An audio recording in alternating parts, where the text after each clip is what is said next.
Macoser, para sus productos Singer y Florencia. Presenta con exclusividad este programa de difusión educativa y cultural.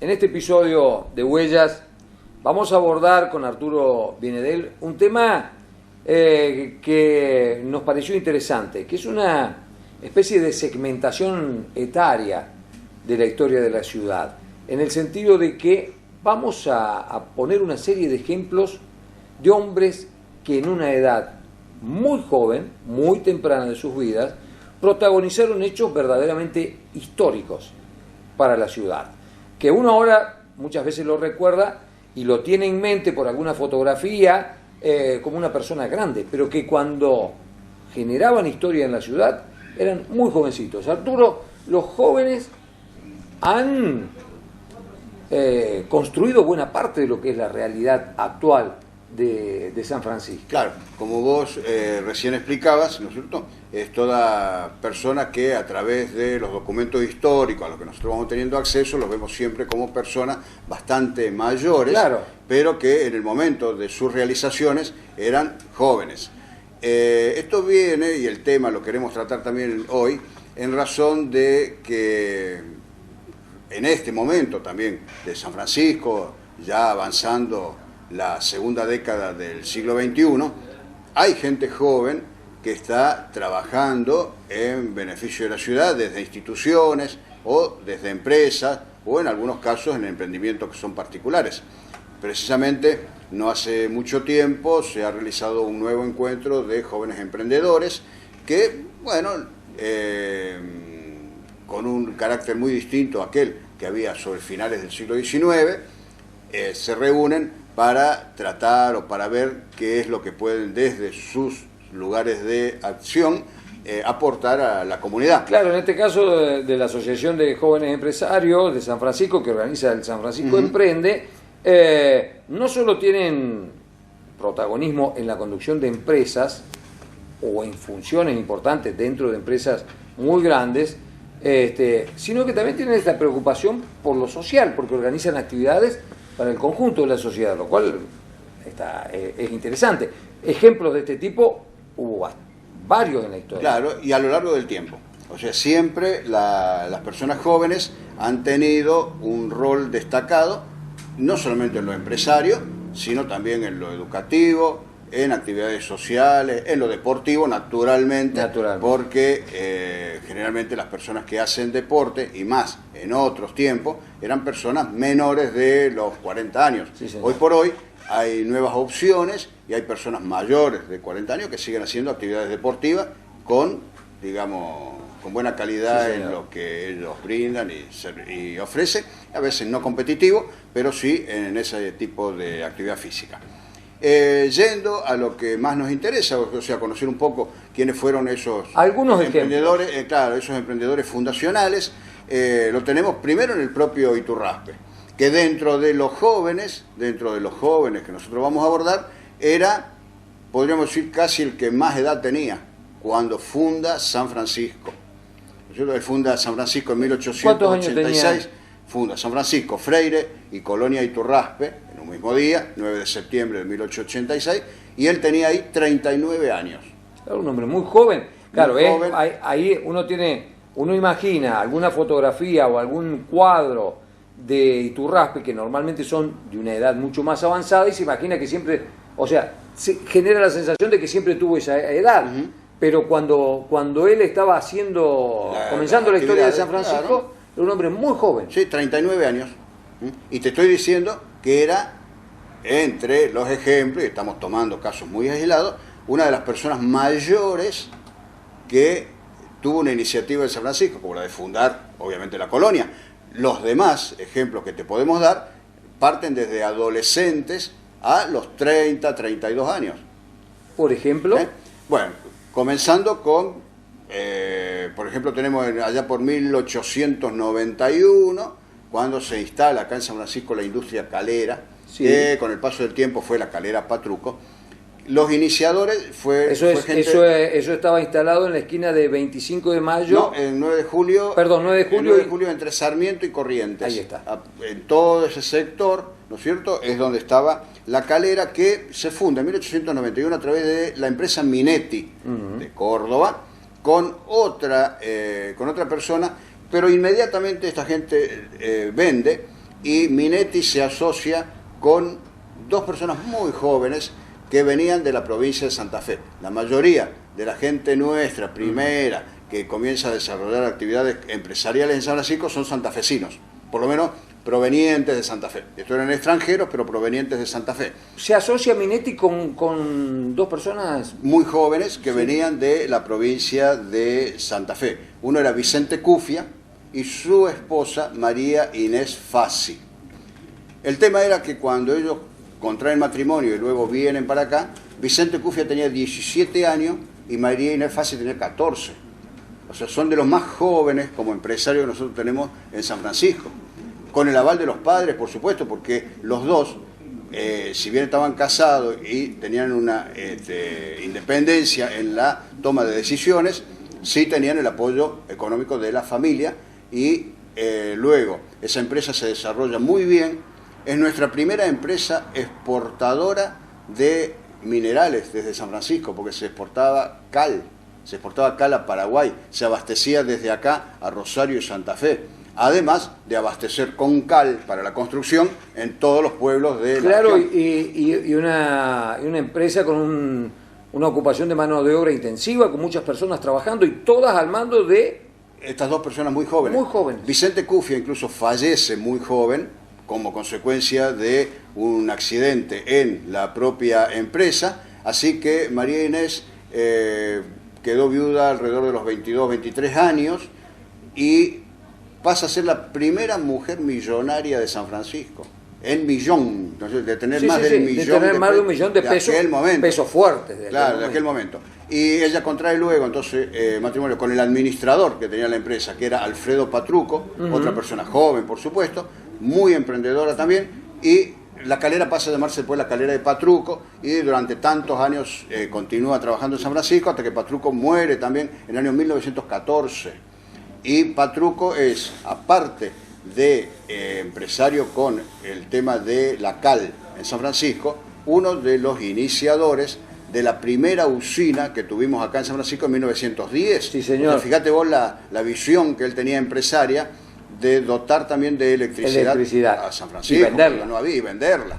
Comercializarla. Una persona así. Así que esa calera anduvo muy bien, como hasta el año 29, fundada en que ahí comienza a desmembrarse de alguna manera y termina en una quiebra en la década del 40. Fundado por una mujer de 14 años y un hombre de 17 años. 17, ¿cierto? Muy notable. Bueno, a los 18 años, por ejemplo, luego, teníamos que ya en 1892, el que viene a fundar el segundo molino que tuvimos en San Francisco, porque el primero era de Iturraspe, el segundo molino, que es Meteoro, fue Carlos Buero Romano.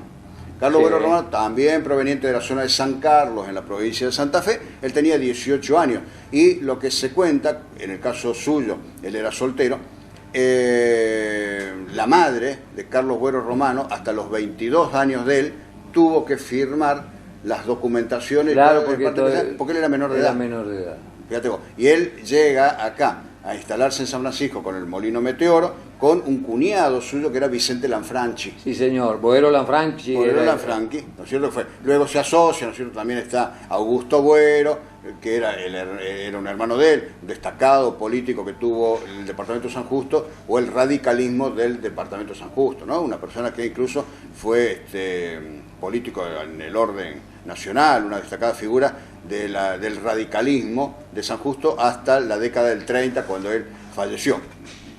Y Carlos Buero Romano comienza entonces ese molino Con 18 años. con 18 años. Poco tiempo después él se casa con Margarita Buero, que era su prima, y los dos se radican luego en San Francisco, desarrollan esa empresa y que sigue siendo y es hoy la empresa más antigua que tiene San Francisco en funcionamiento continuo desde entonces, ¿no es cierto? Siempre perteneciente a la familia Buero, Claro. pero que con el paso del tiempo fue innovando siempre en tecnología. Uno puede ver, ¿no es cierto?, permanentemente los cambios incluso exteriores que hacen que la empresa se mantenga desde entonces, siga vigente, y es la más antigua que hay en funcionamiento. Claro. Claro. No es la primera, No. porque antes ya estuvo un de Iturraspe, estuvo la calera que después fue la calera de Patruco, estuvo la fábrica de Carra, de Martín Carra, en fin, hubo toda una serie de empresas Claro, pero anteriores. ninguna de esas empresas existe ya no en la existe en el actualidad. día de hoy. Bien. Bien. Tenemos a 3 protagonistas. Ahí ya tenemos 3 protagonistas. ¿Quién También más? tenemos en la parte médica, por ejemplo, el mismo doctor Carrá. El doctor Carrá llega a San Francisco en el año 1900, apenas egresado, ¿no es cierto?, de médico y con unas pocas incursiones en otros lados profesionalmente, y llega a San Francisco con alrededor de entre los 26 y 27 años de edad, Claro. ¿no es cierto?, joven médico. No podía venir antes, digamos, como médico, porque la ¿Estaba carrera estudiando? de medicina, claro, lleva un tiempo, ¿no es cierto? Eso es lo que lo demora. Pero quiero decir, un médico muy joven que viene a suceder acá ya a algunos médicos más veteranos, ¿no es cierto?, que había en San Francisco, entre ellos, años después, al doctor Juan Pavesio, del cual ya vamos a hablar, que era un italiano, pero que ya era una persona mayor que ejercía medicina acá y fue incluso agente consular de Italia en San Francisco. En la parte de la industria, el otro caso, ¿no es cierto?, muy importante, tal vez uno de los más importantes, fue el de Ricardo Tampieri. Cuando él llega a San Francisco, ¿no es cierto?, viene alrededor de los 20 años, llega acá, y es cuando, al poco tiempo, él conoce a Rosa Viaba. Rosa Viaba era hermana de Pascual Viaba, que tenía ya una empresa fidera en San Francisco, una fábrica de pasta seca. Él se asocia con quien luego sería su cuñado, ¿no es cierto?, y empieza un emprendimiento que fue Viaba, Tampieri y compañía, hasta que cuando él tenía alrededor de 40 años, hombre joven, pero ya tenía como 20 que estaba trabajando con la empresa, él, Pascual Viaba se retira de la sociedad y ahí se convierte entonces en Tampieri y compañía. Tampieri y compañía. Pero también, cuando se inicia en la actividad, tiene 20 años. Es un 22 años aproximadamente, que entra como socio, ¿no es cierto?, y con grandísima idea, y es el que desarrolla, digamos, la gran empresa, que después se conoció. La desarrolla Tampieri, en base a aquel emprendimiento de Viaba. Francisca Ferrazzi, ¿no es cierto?, Francisca Ferrazzi, que tenía acá, donde está ahora el canal, acá tenía el hotel, ¿no es cierto?, junto con su esposo, que era Baggio. Ellos vienen también, gente muy joven que estaba radicada en Plaza San Francisco. En Plaza San Francisco ya tenían todo el rubro de panadería, de confitería, que prospera de sobremanera cuando vienen a instalarse enfrente de la estación de trenes, como tantos otros. Un lugar estratégico. Muy estratégico, ¿no? Instalarse acá. Y ellos también eran jovencitos. Muy jóvenes. Y estamos hablando de que ellos se están acá en 1895. El pueblo prácticamente no, recién arrancando. En la política tenés personas muy jóvenes como Serafín Trigueros de Godoy. Trigueros de Godoy, que fue tantas veces intendente. Claro. Bueno, él llega primero también como empresario a San Francisco y luego se aboca a la política. Sastre. Él tenía sastrería. Él viene del rubro de la sastrería o de la tienda más que la sastrería en Villa María. Él es español, pero él llega, ¿no es cierto?, a Villa María con un hermano, y un buen día toma el ferrocarril francés, que era el que unía San Francisco con Villa María y Santa Fe.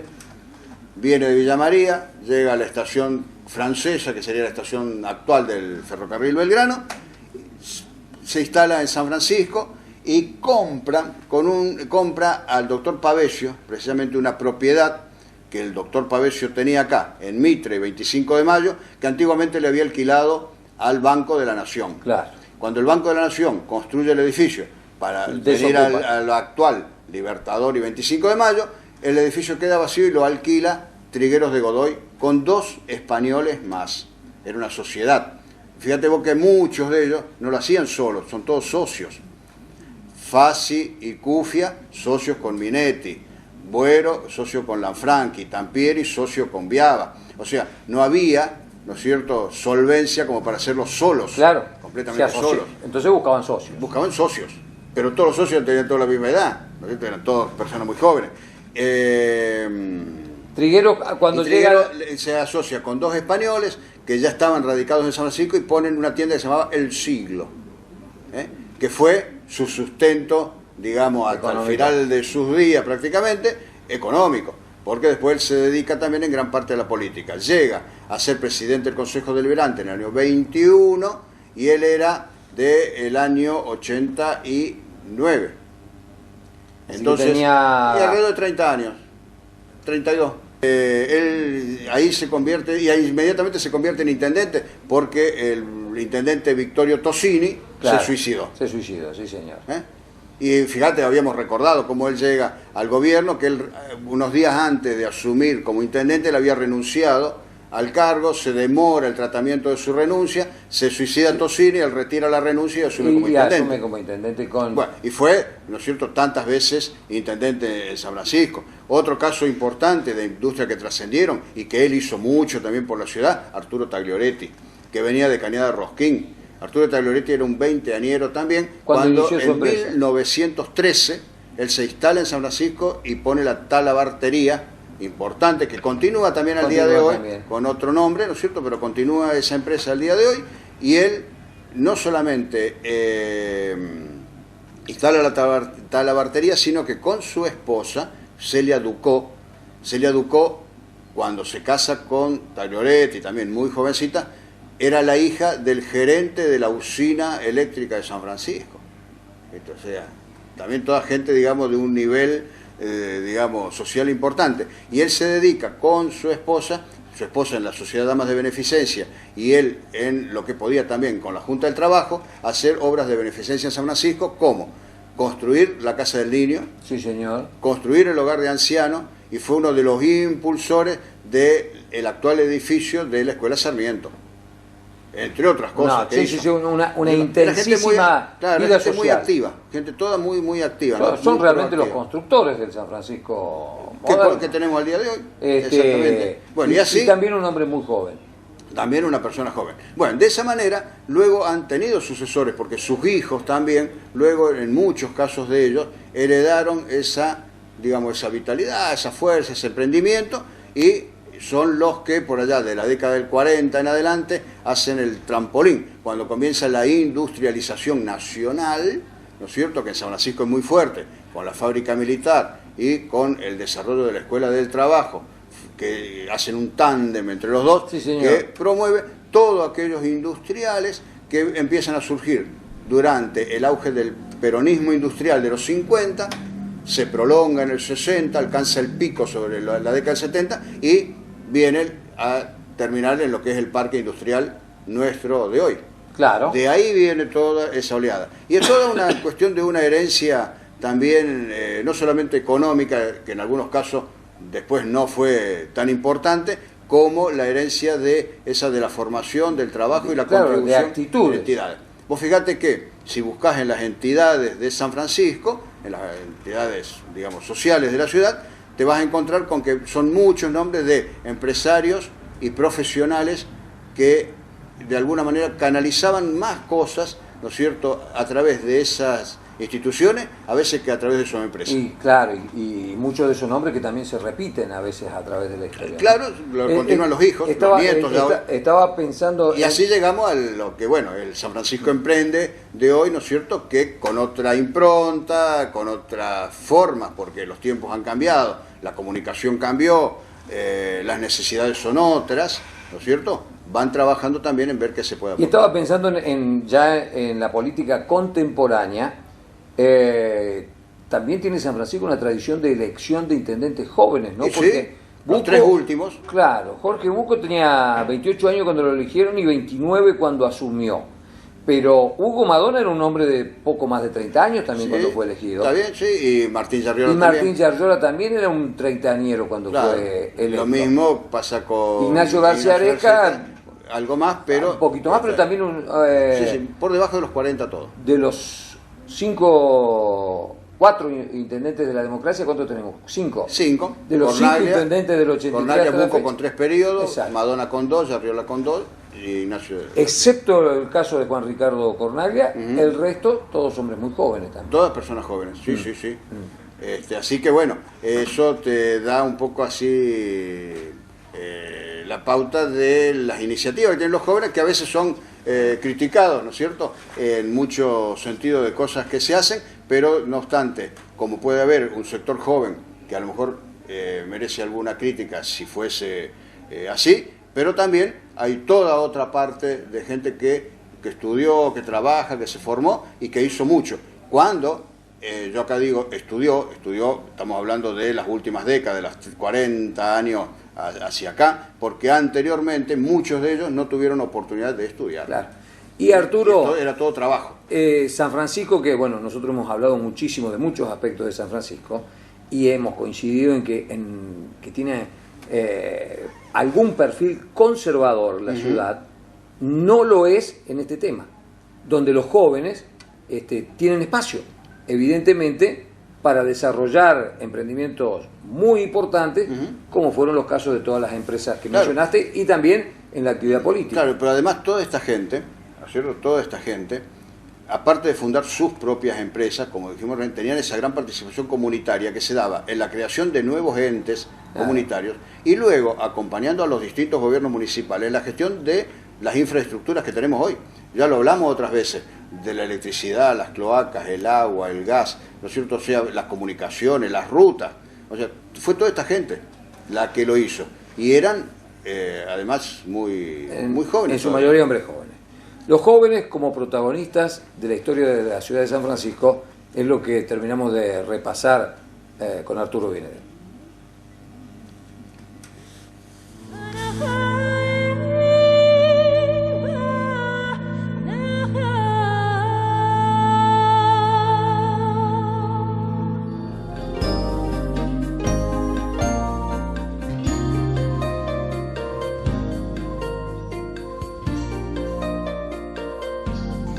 En San Francisco, distintos espacios tienen los nombres de vecinos que en alguna oportunidad han trabajado en beneficio de la comunidad.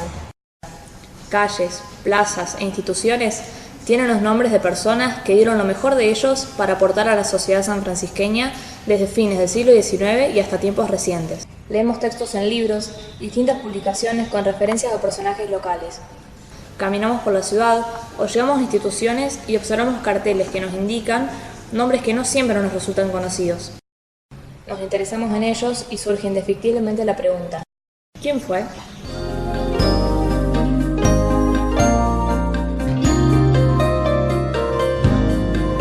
Josefina Diel de Sienra, hija de colonos y benefactora social, nació en Plaza San Francisco el 5 de enero de 1905. Hija de José Diel y Carina Carat, pioneros colonizadores.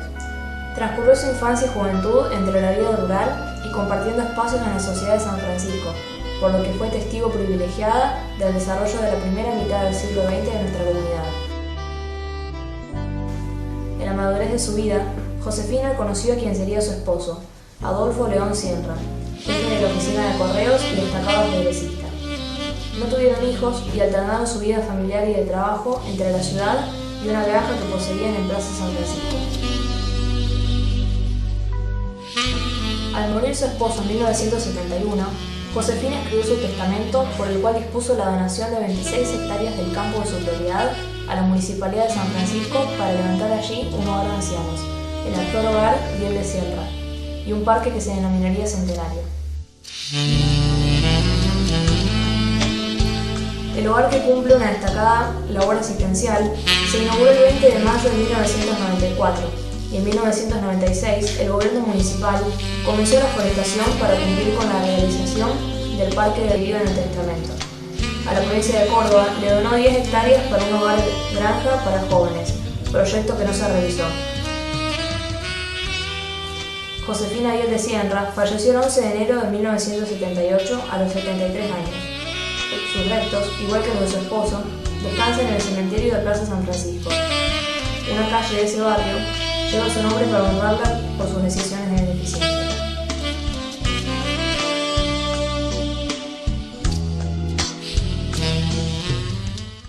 Macoser, para sus productos Singer y Florencia. Presentó con exclusividad este programa de difusión educativa y cultural.